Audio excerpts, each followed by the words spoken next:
Thank you very much, Your Excellency, for your speech. It's now time for our keynote speaker, Scott Bales. Scott is the MD of Innovation Labs Asia, which is based in Singapore.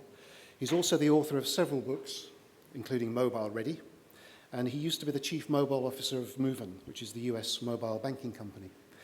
Scott is a well-known technology guru and entrepreneur, so much so that he's been described as an innovation ronin.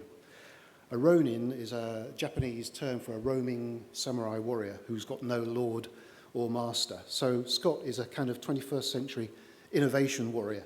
Would you please welcome Scott Bales?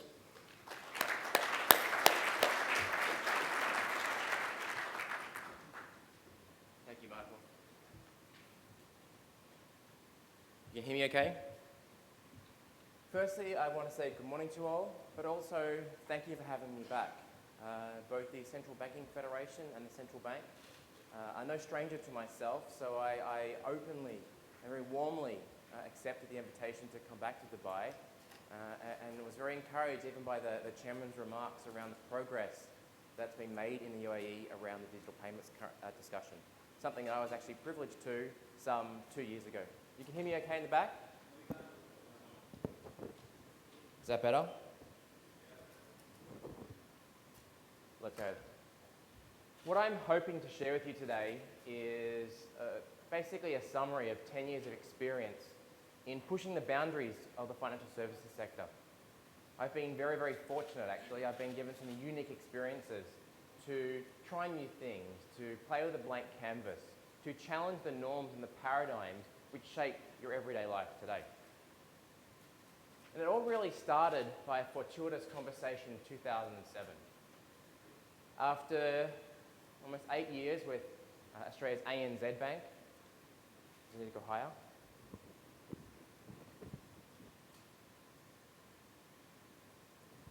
After nearly 8 years with Australia's ANZ Bank, I got the desire to leave. I'd always been a catalyst for change, but I wanted to do something meaningful. I wanted to make a difference in my sector. So I did what any 25-year-old would do. I went backpacking through Southeast Asia. This is around about the time when Facebook was just coming to life, and I got an interesting phone call coming in saying, "Great photos of Cambodia, do you want to live there for a year?" I was given a challenge by ANZ to come back and build a bank from a completely clean slate. A chance to say that if we were to operate ANZ in an emerging market, how do we build it? How do we build it from the ground up? To challenge the operating model, the commercial model, the distribution model, the risk appetites, everything from the ground up. In the way of building a brand that would run parallel to the mothership to address whole new markets. Wing today processes $11 billion in the country. In Cambodia, that means 37% of the country's GDP goes through this tiny mobile payments operation. This was a side experiment of a bank. It was considered left of core. It was an experiment, but it is so successful today in that country, 37% of the population is dependent on it. To tell the story, we need to think about two different stories that run parallel to each other. One is the organisation, one is the citizen. They've each had very different journeys over the last 10 years, different journeys that have actually separated them and actually opened the door for a lot of the disruption that you see today, particularly coming out of Silicon Valley. The first is the company. The way companies are structured today was actually born during the industrial era. We had to create hierarchies of control to leverage new masses of resources and productivity. Those hierarchies have been extremely successful over the last 200 years. They've built the empires and the corporations that we see today. But it's this very hierarchy that is being challenged today. There is a number of terms on this hierarchy here, which most of you would either laugh at or recognize from your daily interactions. But the main thing is we're seeing new forms of organizations be more powerful than the formal structures, particularly those that empower the front lines. And the best example of disruption in organizational design is the challenges the US military has faced over the last 10 years, particularly against guerrilla warfare. The empowerment of smaller opponents that actually know their environment, that know the local expertise, and empowered to make their own decisions, made those opponents far more challenging than the US had ever encountered before. As a result, over the last 10 years, the US military has been going over their own organisational redesign to empower their frontline forces, to make decisions in the field, to have the idea of a connected company. Because we operate in a connected world, a digital world. And this actually means something very important. At any single moment in time, no matter where you are, you can ask where or why.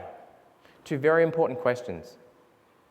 Why is important because it means that anyone, a consumer, a citizen, an employee, can ask, why is something like this? And more than likely, Google has the answer. Whether it be Wikipedia or WebMD, you can actually get to information you've never seen before. And as a result, a large amount of disruption in the last 10 years has been around the closing or the leaping over of that information gap.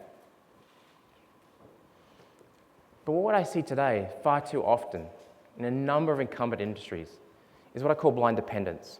And that is an excuses mentality that leans on regulation, rules, policies, procedures as means for not doing something. The reality is you have a whole industry sitting right beside you that is using those excuses as ways to surpass you. It's time that we, as a federation, started asking some key questions around why is something like the way it is?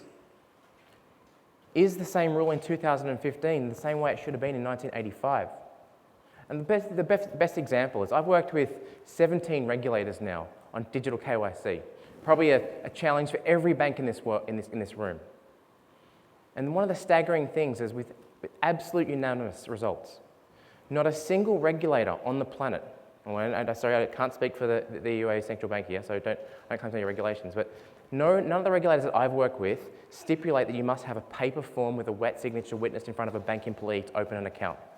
There is no regulator that says that. Yet every single bank operates that way and says that that's the rule. In Cambodia, when we built Wing, again, it was the same premise. ANZ thought you had to have a wet signature witnessed by a bank employee. Through a small amount of investigation, we were able to overcome that perception and change the way we open bank accounts. Today, bank accounts in Cambodia are opened using a cell phone. The idea of being scared of the new. And this is something that I actually love working with bankers on, is helping them experience new experiences, particularly new technologies.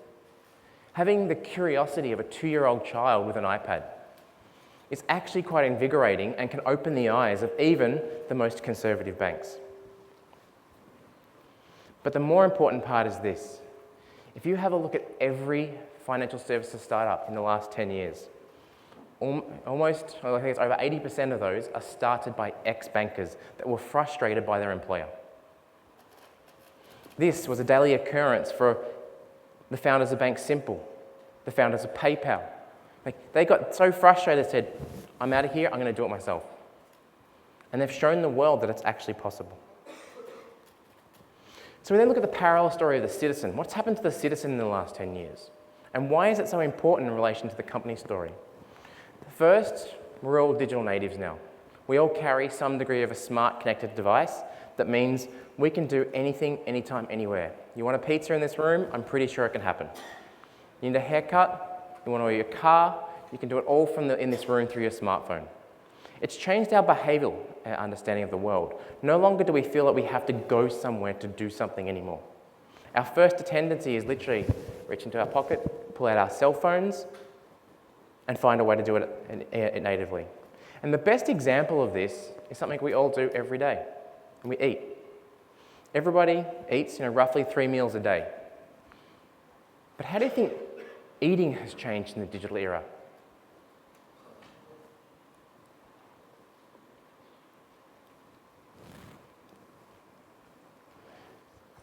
A high percentage of people now take a photo of their food or beverage before consuming it. Who here has been sitting in a restaurant and seen the table next to them? Everyone pulls out their cell phones and takes a photo of their coffee or their pasta before they consume it. In Singapore, this is so prevalent that I've been quoted of saying that if Instagram were to crash, Singapore would starve. And it's all powered by 2 key trends behind them. One is social media. Social media is great in terms of socializing and sharing your photos and so forth, but the important part here is this: democratized opinion. No matter how exoteric your opinion of the world is, you can share it and find other people that have a similar opinion to you. You could enjoy weaving baskets underwater in scuba gear. Now, if you're in Dubai, that might be a very small community, but all of a sudden you get onto a connected world and there's thousands of people around the world that enjoy doing the exact same thing. And if you look at every single cause over the last 5 years, it was powered by this idea of democratized opinion.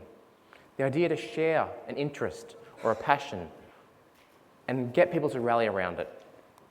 The second part was the idea of modality, is that very thing around socializing and connecting to people can happen anytime, anywhere. You don't have to go to a desktop PC. You don't have to go to a location to buy a book anymore. These things can happen anytime. And as a result, the velocity and the volume of these events has gone through the roof. But their key cause is transparency. As our governor and chairman just mentioned, transparency, particularly around trust, is extremely important into this generation because the answer of why is only 2 clicks away. Or rallying people around you not being trustworthy is also 2 clicks away. I always give the example, as if the secret ingredient in Coca-Cola is illicit, the citizens of the world will find out in the next 2 years, and they will share it. And Coca-Cola, we basically put under the spotlight as to what it is. So if any part of your business is seen as in the shadows, light will be shone on over the coming years. And nothing has been more public than what happened during the WikiLeaks scenarios. That showed that even the most confidential of information, this population wants to shine light on every single part of our lives. So in light of that, we need to find a way to transform. We're on the cusp of the transformation into what we call the digital economy, the connected company. And many, many bankers are stumbling with what do we do? How do we do it? What are the kind of people we need? How do we structure ourselves? Big key questions in terms of embracing the future. But most of us are stuck in this binary idea of success versus failure. How do we find a road to success? How do we build confidence that we will succeed on one journey? How do we avoid failure? This is a mentality that does not exist in Silicon Valley. Failure is a lesson, and they're prepared to experiment continuously and accept failure as a means for understanding their environment, for understanding their market, for understanding the mechanics and the psychology of how their markets work. They're prepared to fail 1,000 times for that one success because they've accumulated all the lessons and insights of their markets. And as a result, that corporate hierarchy structure, along with the apprehension to accept failure as a lesson, leaves entire industries vulnerable. We've seen massive industries be changed overnight in the last decade. We've seen the #1 book retailer on the planet, Borders, go bankrupt. We've seen the #1 media distributor on the planet go bankrupt, Blockbuster. The largest imaging company on the planet and the owner of the digital camera patent go bankrupt, being Kodak. Incumbency does not give you a golden ticket to the future. We as an industry also have to evolve and adapt with the way that society is evolving around us. We need to figure out what is our chances of success. But more importantly, who are our friends that are going through the same pain? Some interesting things here. The largest taxi company on the planet owns not a single vehicle. This is Uber. Alibaba, the world's most valuable retailer, has no inventory at all. And everybody knows Airbnb's success in the travel and accommodation space. Now, Airbnb is big enough that it could buy the Hyatt and the Intercontinental Group with their surplus cash. They're that big now. And 5 years ago, we would have said Airbnb, it won't take off, it'll be a fad, it'll go away. Every single time, these disruptors have proven us wrong. Their idea wasn't that magical. Their idea wasn't even a first. They just managed to execute in a very different way. And they focused on 4 core pillars. 4 core pillars which, this is from Rachel Botsman, who wrote the book, The Collaborative Lab. 4 core pillars which actually are ripe for red carpet disruption. Areas in which, guess what, are ripe in financial services. Complex experiences. Opening a bank account is by no means easy. It's complex. Yes, it's heavily regulated, but the journey is not seamless. Broken trust. Markets all around the world are still struggling to trust the financial sector after the global financial crisis. We still have not recouped that lost trust. Redundant intermediaries. This is basically where we have companies in between which are taking a cut, where the consumer can clearly see that some middleman is taking a cut. The best example of this is the insurance sector. Insurance today is still dependent on an agent to sell the product. The consumer hates that because they can see the insurance company through the digital means. They're wondering why they have to go to this guy to buy the product. And the real reason it comes down to is they don't trust the insurance company to sell them the right product. That's the only reason the intermediary exists. And the last one is around limited access. And this is something that banks are also very, let's say, primitive in doing in terms of controlling the access to things, making things based on approval. This has become out of the risk appetite of having a lot of hard knocks over the last couple of decades. You've had to become resilient, but it's also created a blindness in terms of exclusion. Those same threats make industries like education vulnerable. Education is going through a massive disruption right now, particularly the likes of Coursera. Coursera flipped the idea of education on its head. Previously, you would have to go to an educational institution to consume the information, and then you would do the application or the projects at home or in study groups. Coursera does the reverse.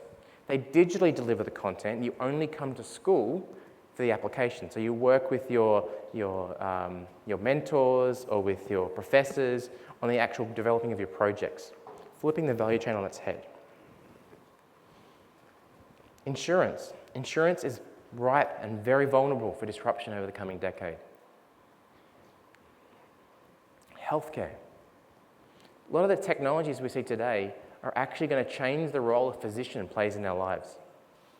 We're going to start having more informed discussions with our doctor because we have wearables and technologies on us to say that, actually, you know what? It's no longer a guessing game. I've been measuring myself for 90 days. I can see my heart rate fluctuations, and based on pattern analysis and big data, I know I have some kind of heart issue.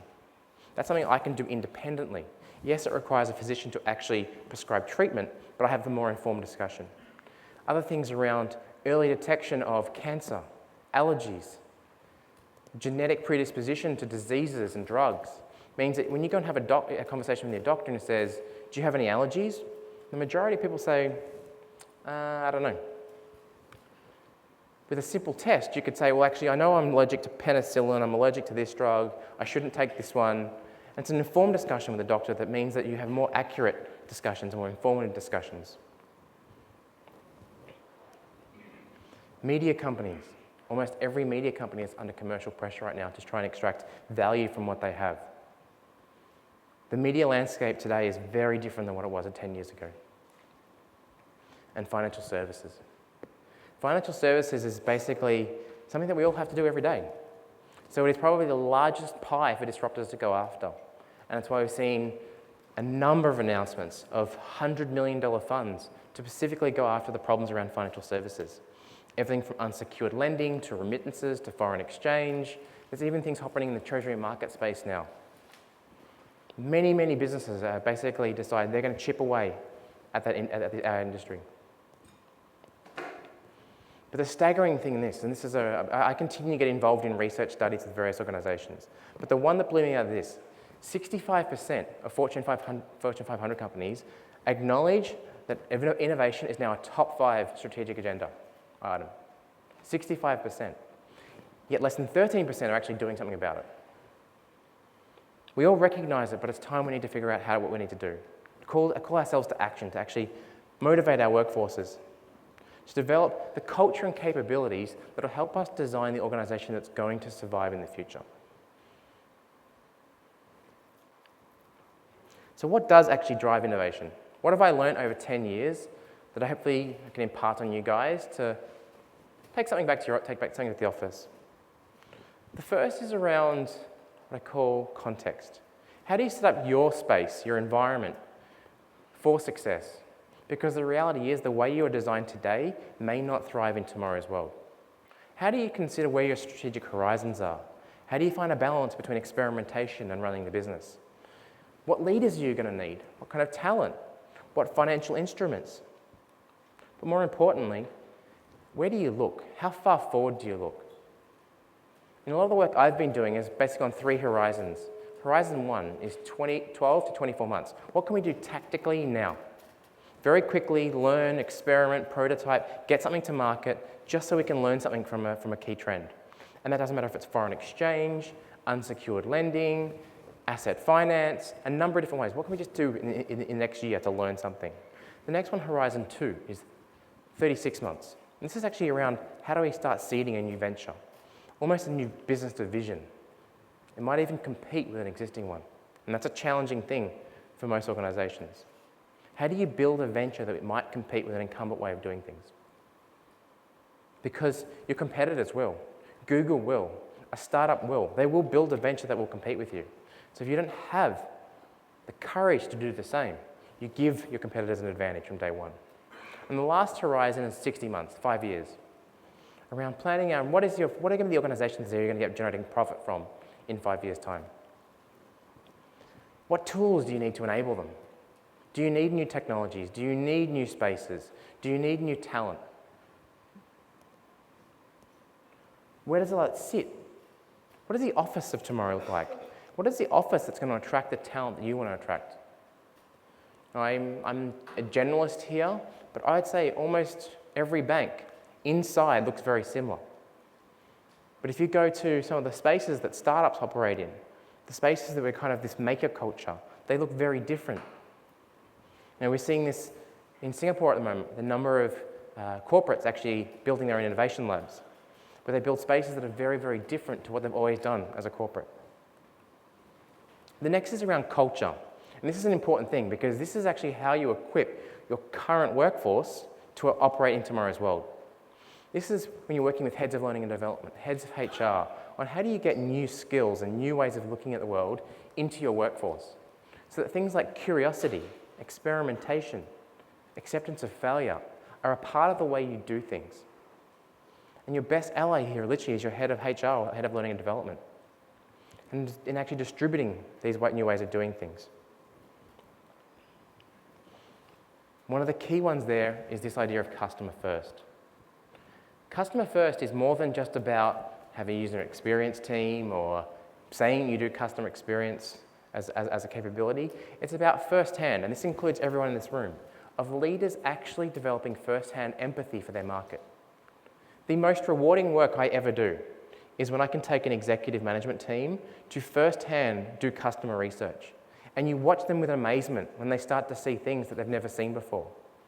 The best one I've seen to date, by a long shot, was actually in India. It was, again, in the financial services sector, and they wanted to do something on digital and mobile. But the challenge we had is there was this huge adoption challenge in that nobody in India seemed to have downloaded the app. And they built this amazing technology, they'd done all this research, spent hundreds of millions of dollars. And they found out a quirky thing. Even though in India there's 80 million iPhones, which was predominantly the market they were going after, there was less than 5 million iTunes accounts. Now that's actually a core dependency if you look at it. You have to have an iTunes account to download an app. And everyone's kind of like, why? And everyone's like, oh, it's a credit card issue, so we'll get the banks to have credit instruments so lower income earners can actually get on there. Again, all these assumptions. But then I took this group out to a mall in Delhi, and they started going around looking at who has an iPhone. We started asking people, would you be interested in this? Would you be interested in that? Overwhelmingly, and this is the face that I saw. This was the chief operating officer of this company doing this research, and he found out that all these people were carrying iPhone 6s, but all they did was text and call. The reason he had an iPhone was not because he wanted all the apps. It's because he wanted to be seen to have an iPhone. That's all he wanted. He's had more of a social need than a functional need to have that technology. And you can just see this executive's mind click going, it's social. He just wants to be seen to be wealthy, to be seen to be successful. What it does is irrelevant to him. 80 million people in India do this. Staggering numbers. But they only got that by having first-hand accounts of what the market's actually doing. We need to be open to running experiments. And I don't mean multi-million-dollar experiments. Tiny experiments that cost almost a fraction of that. Experiments that can be embedded into the daily way people work, so that we can actually eventually develop empathy. The reason that Airbnb, Facebook, Uber are so successful because they invest huge amounts of time into empathy.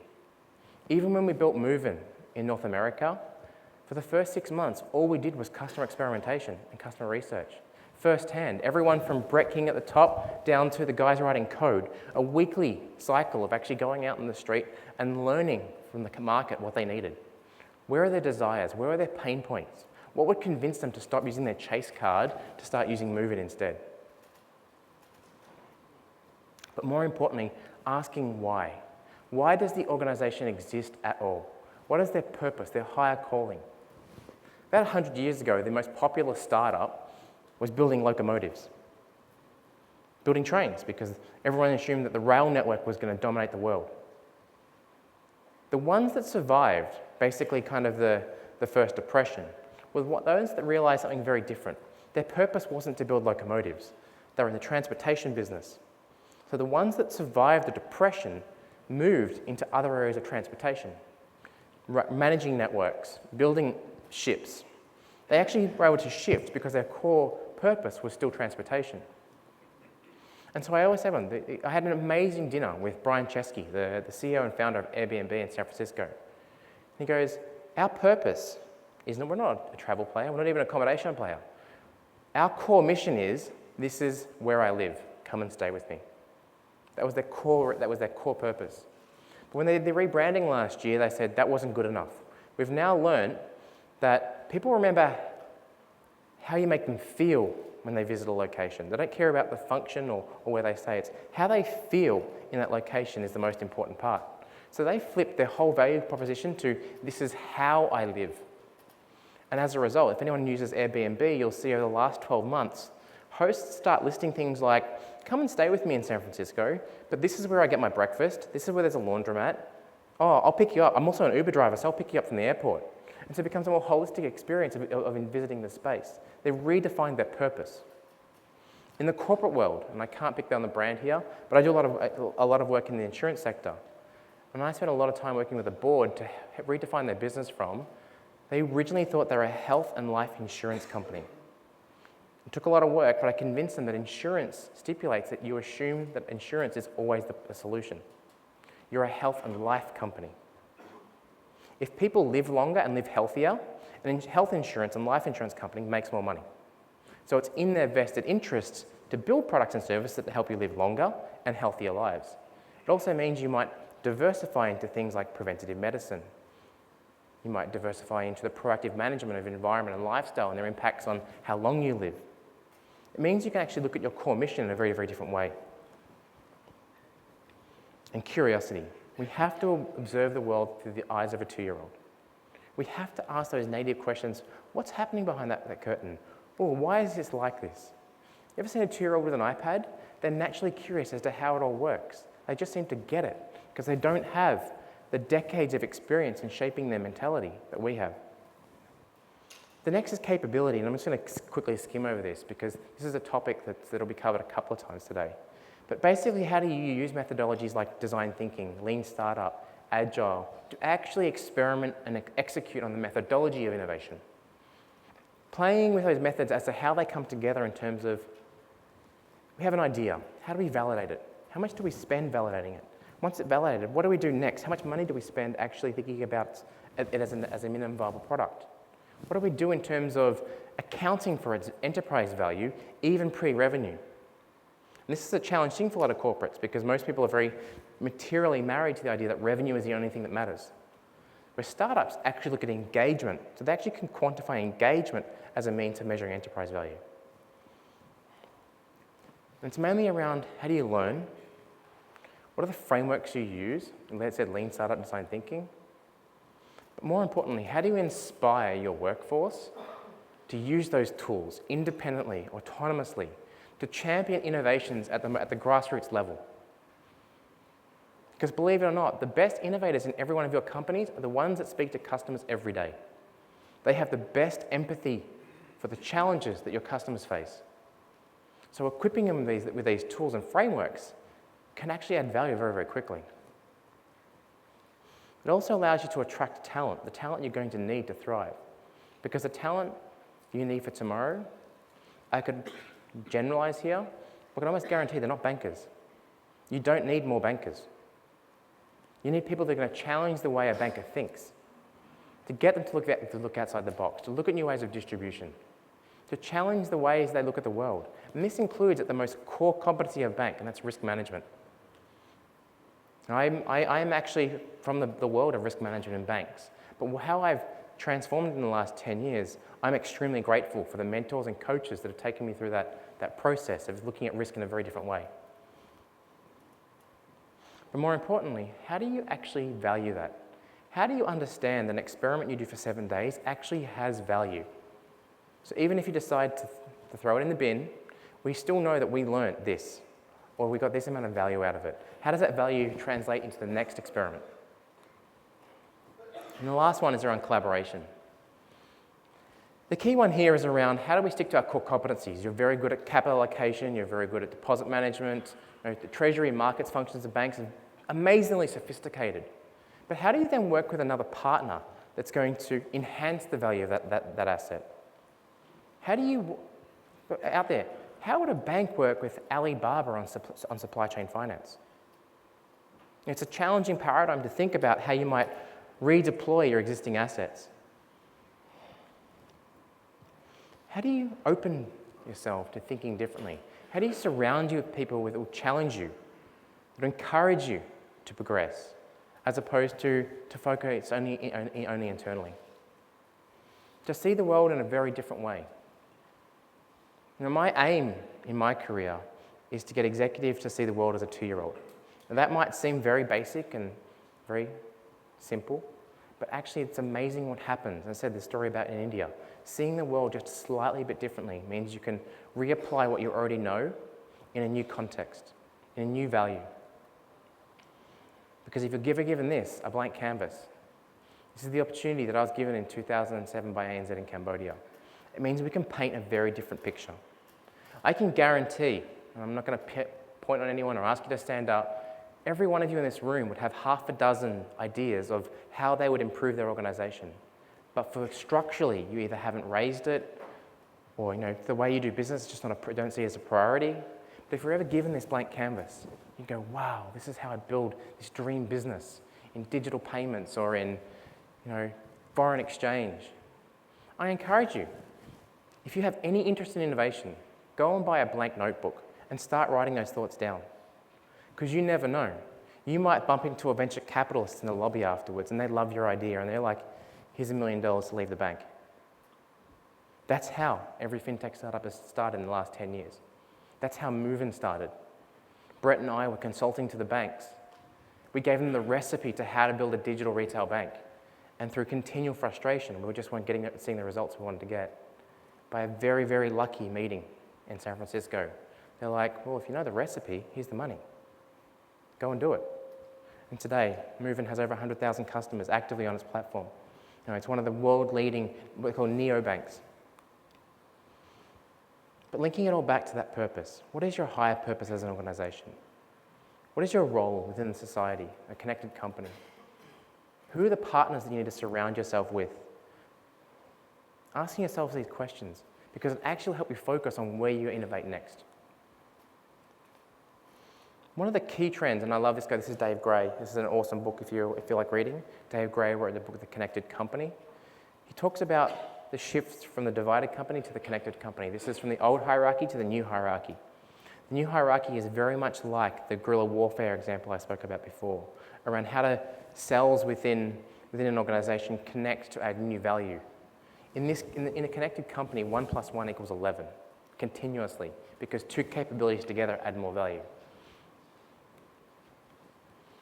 So it's time to roll up our sleeves. It's time to realise, yes, we are banking executives, but we could potentially bring all of our experience to the table in actually delivering some of these products. So some key approaches here. The first is where to focus. Every single banking project I've ever been on focuses on the majority markets to actually look at economic scale of a venture. The reality is that's not where your answers lie. They lie in the early adopters. And the reason why is the majority of the markets, so being one standard deviation on either side of the peak adoption curves, they aren't aware they have a problem that requires solving. These are smokers that don't think they need to quit smoking. The early adopters are smokers who are actively seeking programs and quit programs, ways to actually solve their own problem.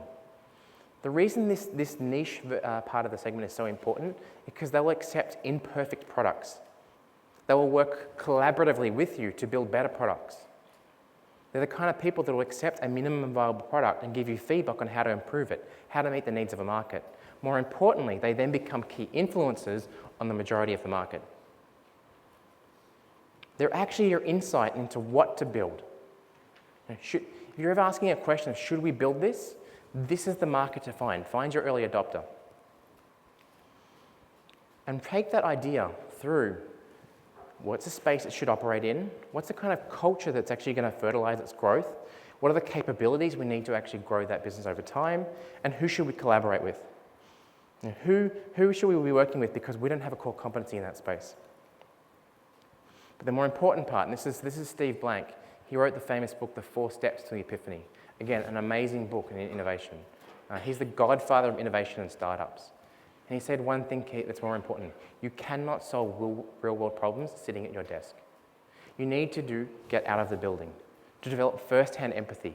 This is from the CEO to customer service. Until you see it for yourself firsthand, you will not believe what's possible. I'll give you a real practical example. I've got 13 seconds to take you through this. This is a simple template called a persona template, which I use all the time. Again, executives down to the customer service. And it's a simple way of actually documenting an insight on a market, particularly an early adopter. Now, it's quite easy for us to theorize on the facts of a market. Let's say it's a 35-year-old male living in Dubai, working at Coca-Cola as a marketing executive. His aspirations at the bottom right are to save for a car. Okay? We look at the two important boxes here are behavior and pain. Behavior is what is he already doing, or what is he demonstrating as an existing behavior to show that he's trying to save for a car. Is he in a savings club? Is he siphoning off some of his salary? Is he shopping around car yards to find a good deal? But the more importantly then is around the pain. Which pain is he encountering in the pursuit of that goal? Because then all you need to build is help him achieve his goal in the same ways he's already doing, just remove the pain. Really, really simple template when you apply it, but it'll show you very, very clearly how to solve a market challenge. Believe it or not, every single startup, particularly Facebook, Instagram, Airbnb, Uber, all started with this. And all they realized is, guess what? We'll take an existing behavior and automate it. And that's our product. The very first version of Instagram was a guy on his laptop in Union Square, New York, where he would take a photo from your smartphone, apply one of 17 template filters using Photoshop, and give you back the enhanced version so you can put it onto social media. That was the very, very first version of Instagram. It was so successful they were doing 1,000 photos a day before they even started writing their product. Similarly, the very first version of Uber was literally just phone a driver. And we were all used to the whole idea of phoning a driver campaigns. The key here is that we all think we know our world. The important thing is knowing the questions we need to ask. The insights to drive innovation will be around designing the questions that you need to ask of yourself, your market, and your organization going forward. This is the high-level model of which I use all the time. It's just around design thinking on the left, so convergent thinking. How do you observe the natural world? How do you diverge it, bring it back together around core assumptions, decide whether you are right or wrong, which is called the pivot or persevere. And then how do you test it on the right-hand side? How do you then execute? How do you build a minimum viable product? How do you design an experiment to figure out if you're right or wrong? And importantly, at the bottom, how do you account for it over the journey?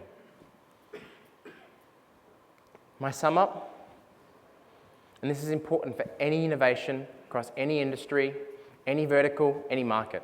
I've never found a market where this doesn't prove true. The questions that you need to ask yourself for innovation. First, should we build it?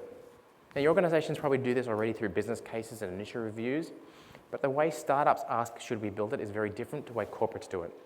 Look at new ways to validate ideas. The next is, can we build it? Is it possible to even build a solution for this, particularly when you're looking at experimental technologies beyond your current means? Can it scale? Can it scale economically? Where is the value coming? How do you make it grow?